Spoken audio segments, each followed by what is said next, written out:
দর্শক এ বিষয়ে বিস্তারিত জানতে চাই যুক্তরাষ্ট্রের নিউ ইয়র্ক থেকে যুক্ত হচ্ছেন শিহাবুদ্দিন কিসলু। কিসলু, স্বাগত আপনাকে। ট্রাম্পের এই নীতির প্রভাব বিশ্বজুড়ে কতটা পড়েছে প্রতিবেদনে আমরা দেখছিলাম, যুক্তরাষ্ট্রে আসলে কতটা প্রভাব পড়েছে? দেখুন, যুক্তরাষ্ট্রের ইতিমধ্যেই আমরা কিন্তু এক ধরনের দ্রব্যমূল্যের ঊর্ধ্বগতির মধ্যে দিয়ে যাচ্ছি। সুতরাং এই ট্যারিফ যুদ্ধের যে ইম্প্যাক্ট সেটি এখনো যে মাত্রাতিরিক্তভাবে যেটি আমরা মুখোমুখি হওয়ার কথা সেটি এখনো শুরু হয়নি। তবে যে স্ট্যাটাস কো রয়েছে সেটি আমাদের নাভিশ্বাসের পর্যায়ে চলে গিয়েছে। এছাড়া যে বিষয়টি যে আভ্যন্তরীণ ব্যাপারে পলিটিক্সের কাছে সর্বশেষ কালকে যে এক্সিকিউটিভ অর্ডার তিনি সাইন করেছেন, যেটি তিনি ফেডারেল সিকিউরিটি এক্সচেঞ্জ এবং ফেডারেল ট্রেড কমিশন এই ধরনের প্রতিষ্ঠান, যে ইন্ডিপেন্ডেন্ট প্রতিষ্ঠানগুলো আছে সেগুলোর দায়িত্ব মানে তার ক্ষমতা হোয়াইট হাউসের কাছে নিয়েছেন তিনি। তো এই ধরনের একটি পরিস্থিতির মধ্যে দিয়ে এর একটি ইম্প্যাক্ট রয়েছে। তবে সবাই যে বিষয়টি লক্ষ্য করছে যে এলন মাস্কের যে ভূমিকা বা তার যে প্রভাব এই প্রশাসনে, সেটি নিয়েই কিন্তু আসলে বেশি আলোচনা হচ্ছে এবং এক ধরনের টক অফ দা আমি বলবো কান্ট্রি রয়েছে, যে এলন মাস্ক আসলে তার যে এফিসিয়েন্সি মানে গভর্নমেন্ট এফিসিয়েন্সির বিষয়ক যে কাজকর্মগুলো করছেন সেগুলোর প্রভাবটা কি পড়বে। তো এই মোটামুটি বলা যায় যে জনজীবনে এর প্রভাব রয়েছে, তবে এখন এত ডিপলি পলিটিক্যাল ইম্প্যাক্টটা যতটা পড়েছে অর্থনৈতিকভাবে সেই জায়গাটা এখনো আমরা দেখছি না। জি কিসলু, যুক্তরাষ্ট্রে এই ট্যারিফের কথা বলছিলেন, এর প্রভাব কতটা পড়েছে বিশ্ব অর্থনীতিতেও? তো এর প্রভাব এরই মধ্যে আমরা দেখছি, আসলে সেই বিষয়টিকে আসলে কিভাবে দেখছেন?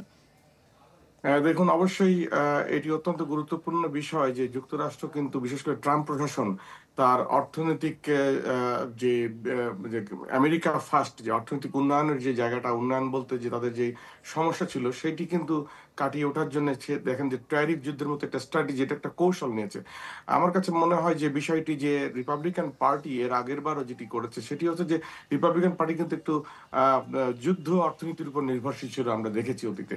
এবং সেই ক্ষেত্রে সেই জায়গা থেকে রিপাবলিকান পার্টি শুধু না, আমার মনে হয় যে একই সাথে বর্তমান যে ট্রাম্প প্রশাসন সেই রিপাবলিকান পার্টির ধারা থেকেই কিংবা আমেরিকার নতুন যে পলিসি সেই পলিসির জায়গা থেকে অর্থাৎ থিঙ্ক ট্যাঙ্কের জায়গা থেকে তারা বোধহয় সম্ভবত যে ব্যবসায়িক অর্থনীতি দিকে অ্যাকচুয়ালি নজর দিয়েছেন, সেটা উৎপাদন এবং এবং ট্রেড দুটোই আর কি। তো সেই দিক থেকে এর একটা ব্যাপক প্রভাব সারা বিশ্বেই পড়বে এবং ট্রাম্প কিন্তু প্রত্যেকটা জায়গাতেই আমেরিকা ফার্স্ট নীতি গ্রহণ করে সেখানে যেখানে তার অর্থনৈতিক লাভ থাকবে সেই জায়গাটাই তিনি যাবেন। এবং সেই ক্ষেত্রে বিশেষ করে চায়নাকে কন্টেন করার জন্য, চায়নাকে ঠেকানোর জন্য কিন্তু যেই তাদের যে পলিসি সেই পলিসি কিন্তু রয়ে গেছে। এবং যে কারণে আমরা দেখেছি যে বুশের সেকেন্ড টার্ম থেকে এবং ওবামার প্রথম টার্ম থেকেই কিন্তু যুক্তরাষ্ট্রের ফরেন পলিসিতে কিন্তু ভারতকে গুরুত্ব দেওয়া হয়েছে, যে ভারতীয় যেই সম্পর্ক দুই দেশের, বিশেষ করে বাণিজ্যিক সম্পর্ক এবং মিলিটারি সম্পর্ক, সেটাকে বেশি করে গুরুত্ব দেওয়া হচ্ছে। এবং এবারও দেখা যাচ্ছে যে ট্রাম্পের যে ফরেন পলিসি সেখানে কিন্তু প্রায়োরিটি তালিকায় ভারতের সঙ্গে সুসম্পর্কের ব্যাপার রয়েছে। একই সাথে যুক্তরাষ্ট্রের যে বিষয়টি যে ইউরোপের সঙ্গে কিন্তু যুক্তরাষ্ট্রের পাওয়ার তেমন কিছু নাই, যে কারণে ট্রাম্প কিন্তু ইনভেস্টমেন্টের আহ্বান জানিয়েছে, যুক্তরাষ্ট্রে ইনভেস্ট করো।